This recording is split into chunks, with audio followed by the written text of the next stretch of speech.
থেকে পড়েছি যে মেলা, এখন আমি তোমার ঘরে বসে করব শুধু পড়া পড়া খেলা।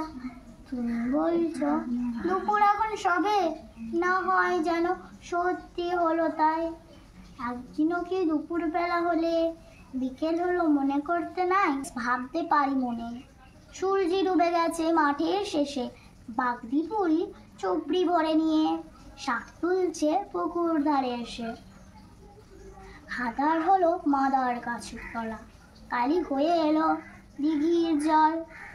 হাটের থেকে সবাই এলো ফিরে, মাঠের থেকে এলো চাষির দল। মনে কর না উঠলো সাঁঝের তারা, মনে কর না সন্ধে হয়েও যেন রাতের বেলা দুপুর যদি হয়, দুপুরবেলা রাত হবে না কেন? তো হ্যালো এভরিওয়ান, গুড মর্নিং। সবাই কেমন আছো? আশা করি সবাই অনেক ভালো আছো। এতক্ষণ তোমাদের গুড মর্নিং বলিনি, অনেকক্ষণ গুঞ্জার বকবকানি শুনিয়েছি, যেহেতু গুঞ্জা কবিতা আবৃত্তি প্র্যাকটিস করছে এখন বাড়িতে। আর আজকে রান্না করছি সয়াবিনের তরকারি, ডাল আর উচ্ছে আলু সিদ্ধ। আর সেরকম কিছু না, আজকে যেহেতু নিরামিষ সেই জন্য হালকা হালকা রান্নাই হয়েছে। তারপর চলে গেছি, দেখো আমি দুটো এঁচড় পেয়ে নিয়েছি দিদির ননদের বাড়িতে দেবো বলে। চলো চলো চলো, যাচ্ছি কোথায় অবশ্যই জানাচ্ছি তোমাদের। আমরা মা আর মেয়ে, এই দেখো দুজনে যাচ্ছি। আমাদের গ্রামে একটা কম্পিটিশন প্রতিযোগিতা আছে, যেহেতু রবীন্দ্র জয়ন্তী, তো ওই জন্য মেয়ের এখন ছবি আঁকা আছে 11টা থেকে, আর একটা আছে বিকেল 4টে থেকে আছে কবিতা আবৃত্তি। তো বাড়ি আসবে, এসে খাওয়া দাওয়া করবো, করে আবার যাব। তখন এখন যাই, ছবি আঁকা প্রতিযোগিতায় নাম দিয়েছে, ওর ইচ্ছে, আঁকতে সেরকম পারে না, ইচ্ছে হয়েছে তাই দিয়েছে। আমি বললাম ঠিক আছে একটু দিয়ে দে, যদি একটু প্র্যাকটিসও হবে, সাহস হবে, সেই জন্য চলো। তো ফাইনালি কিন্তু আমরা যাদের বাড়ি আসবো বলেছিলাম তাদের বাড়ি কিন্তু চলে এসেছি। চলো যাওয়া যাক। কি করছো গো? এই যে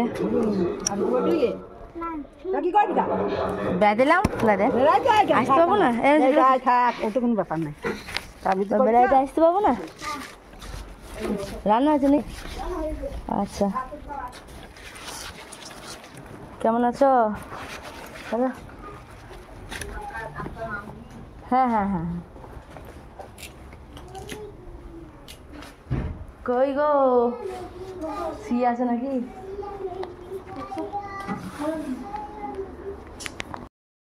আর এদিকে দেখো আমরা যেখানে অনুষ্ঠান হবে বলেছিলাম না, সেখানে পৌঁছে গেছি। তো গুঞ্জা অলরেডি তার বান্ধবীকে পেয়ে গেছে, পেয়ে মাকে ছেড়ে দিয়ে দৌড়ে গিয়ে বান্ধবীর হাতটা ধরে এখন ঘুরে বেড়াচ্ছে। এখন আর মানে মাকে প্রয়োজন নেই, বুঝেছো তো? তারপর দেখো আঁকার জন্য বাচ্চাদেরকে রেডি হতে বলছে, সব কিছু বের করতে বলছে। তারপর ঠিক টাইম মতো যখন বলে দেবে যে এই টাইম থেকে আঁকতে শুরু করো, তখন ওরা আঁকতে শুরু করবে। তো গুঞ্জা অলরেডি এঁকেছে, গুঞ্জা তো প্রফেশনালি আঁকা শেখে না, তো ওর ইচ্ছে হয়েছে দিতে, ওই জন্য কিন্তু নামটা দিয়েছে। তো যাই হোক, ওর সাহস হবে সেই জন্য আমিও বললাম ঠিক আছে দে। তো ও একটা কেক এঁকেছে, বুঝেছো তো? তারপর দেখো যিনি জাজ, মানে তিনি এই জাজ ঢুকলেন, বাচ্চারা কিন্তু আঁকা শুরু করে দিয়েছে। তো এখনই ঢুকে উনি বাচ্চাদের কাছে আগে গেলেন। তারপর একটু বাচ্চাদেরকে সবাই তোমার ওই বিস্কুট, পেন আর একটা করে চকলেট দিয়েছে প্রত্যেকটা বাচ্চাদের, আর ওয়াটার বোতলও দিয়েছে, দেখতে পাচ্ছ ওয়াটার বোতল পাশে নামানো আছে। তো এইসব কিছু করে টোরে গিয়ে যিনি জাজেস তিনি চলে গেছেন মঞ্চে গিয়ে এখন প্রদীপ উজ্জ্বলন করবেন। তো উনিই করবেন অনুষ্ঠানের শুরু। এরপর আমরা প্রদীপ উজ্জ্বলন দেখে বাড়ি চলে গেছিলাম। বাড়িতে খাওয়া দাওয়া করে একটু রেস্ট করে আবার এসেছি দেখো বিকেলবেলায়। তখন সেরকম কেউ আসেনি খুব একটা। তারপর আস্তে আস্তে সব প্রত্যেকে আসছিল। আর গুঞ্জাকে দেখবে, এদিকে দেখো গুঞ্জা প্র্যাকটিস করেই যাচ্ছে, ভাবছি কি হবে এরকম একটা, কখনো তো স্টেজের মধ্যে এরকম এত লোকের সামনে কখনো কবিতা আবৃত্তি করেনি, তো ওই জন্য ওর একটু টেনশন হচ্ছে। তো যা ভয় সেই তাই হয়েছিল। চলো এখন কবিতা আবৃত্তি কিন্তু অন্যান্য বাচ্চাদের শুরু হয়ে গেছে। তো এরপর গুঞ্জা উঠবে। দেখো আমি একটি কবিতা বলতে চাই, সেই কবিতাটির নাম হলো প্রশ্ন, লিখেছেন রবীন্দ্রনাথ ঠাকুর। মাগো আমায় ছুটি দিতে বল, সকাল থেকে পড়েছি যে মেলা, এখন আমি তোমার ঘরে বসে করব শুধু পড়া পড়া খেলা। তুমি বলছো দুপুর এখন সবে, না হয় যেন সত্যি হলো তাই। একদিনও কি দুপুরবেলা হলে বিকেল হলে মনে করতে নাই? আমি তো বেশ ভাবতে পারি মনে। সূর্যি ডুবে গেছে মাঠের শেষে, বাগদি বুড়ি চুবড়ি ভরে নিয়ে শাক তুলছে পুকুর ধারে এসে।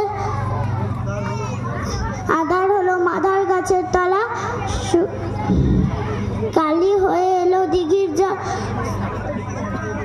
হাটের থেকে সবাই এলো, ফির মাঠের থেকে এলো চাষির দল। মনে কর না উঠলো সাঁঝের তারা, মনে কর না সন্ধে হলো যেন।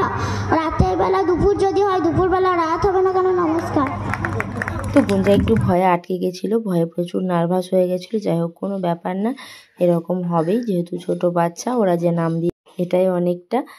এরপর আরও অন্যান্য বাচ্চাদের কবিতা আবৃত্তি হলো, তারপর আমরা বাড়ি চলে এসেছি। তো আজকের মতো ভিডিওটা আমি এখানেই শেষ করছি। ভালো লাগলে প্লিজ লাইক কমেন্ট শেয়ার করো, আর সাথে সাবস্ক্রাইবটা করতে যেন ভুলো না। টাটা।